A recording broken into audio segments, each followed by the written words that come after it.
Back. Let us continue with the punctuation, the topic punctuation. So yesterday we had discussed about the few punctuation marks and the usage.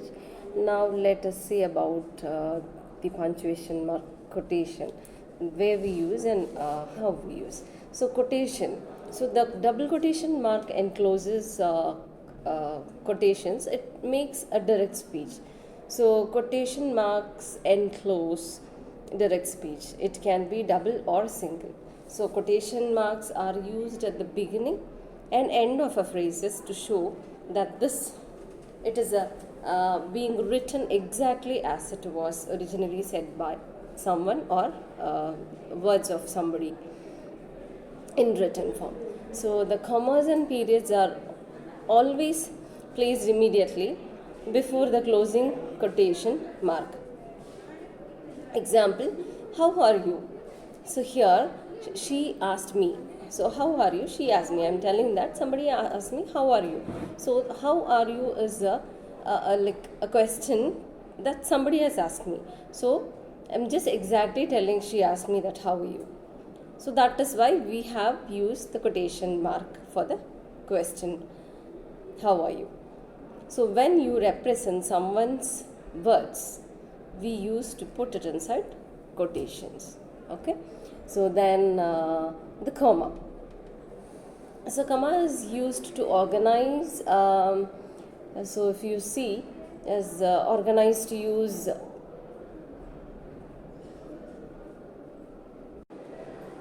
So comma is used to organize thoughts into logical groups.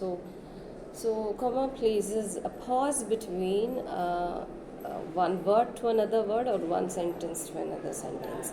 So it separates item in a list, it separates adjectives, it separates the sentences, it makes difference between the main clause and the subordinate clause, likewise. So comma, which is a pause, which means the sentence is not over. Yes, so we use comma in the middle.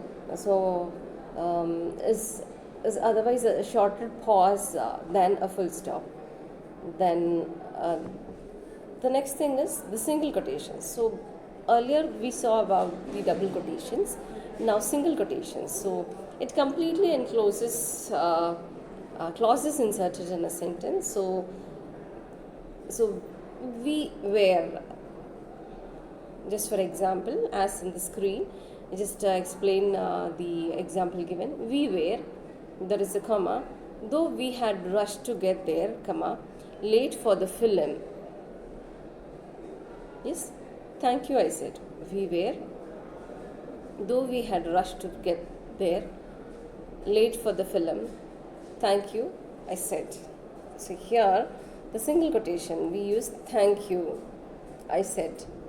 Yes, because I just wanted to make mark like the words denoting who said that, or encloses clauses inserted. We just wanted to say, that is, I wanted to highlight the word thank you, so I use single quotation. Yes, so when you wanted to highlight something which is when I am talking, I wanted to highlight any name of the book or any in between, any author name or something, we can use single quotation. And the next one is semicolon. So if you see, semicolon represents a pause greater than a comma. So semicolon is used to separate the independent clause. So semicolon is otherwise is something like a period, full stop. So instead of full stop, we use semicolon, where to bring in the connection between the next sentences in a complex sentences.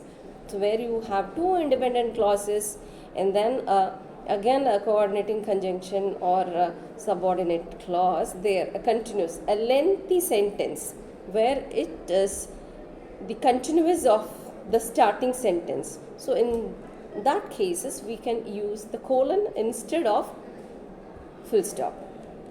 Okay, in separating two clauses of a compound sentence, the semicolon is slightly stronger than a comma. Yes, so semicolons, as I told you, spreads two closely linked clauses. It separates items in a complex list. Yes, and though instead of full stop we use colon for the complex sentences and a few lengthier compound sentences. In other cases we use colon to list something. Yes, so here is one example. You can go by and aeroplane, train, and a taxi. Yes, there is a colon, semicolon, channel, tunnel, train, coach, then a shorter walk or aeroplane or a car. There are so many options. Yes, so there is a connection between the main sentence and the following sentence after the semicolon. So in those cases we use semicolon. And then apostrophe. So where we use apostrophe, so if you see, so apostrophe is something which denotes the ownership of something. And apostrophe like shows the omission of a letter. First thing that why you should know why we use apostrophe. When two words are contracted, we use apostrophe. So there is an example. If you see, don't walk on the grass. So don't. So there, D-O-N-T. That means do not. So there is a missing word, N-O-T. O is missing there. So just to denote there is a letter in between is missing, we use apostrophe there. So that is the use of one thing. And another thing is here, she would have told us. Double contraction is used in spoken English only, but we don't. That is, she would have. You have apostrophe before the D and after the D, would have. So that means D denotes would, and another apostrophe used after D is for the have that we have written. HA is missing. Yes, so just that the apostrophe most often refers the missing letters in a word. And ellipsis. So ellipsis shows the omission of words. It also indicates a pause. So the teacher moaned. Look at this floor. So there is an ellipsis. A mess. This class. So in between there are something missing. So there we use ellipsis. So Lucius said there is a colon. So it's a single colon. I think I locked the door. That is then no. Hang on. Did it. So when you want to miss the words in the between, we use ellipsis. So that means something is missing there.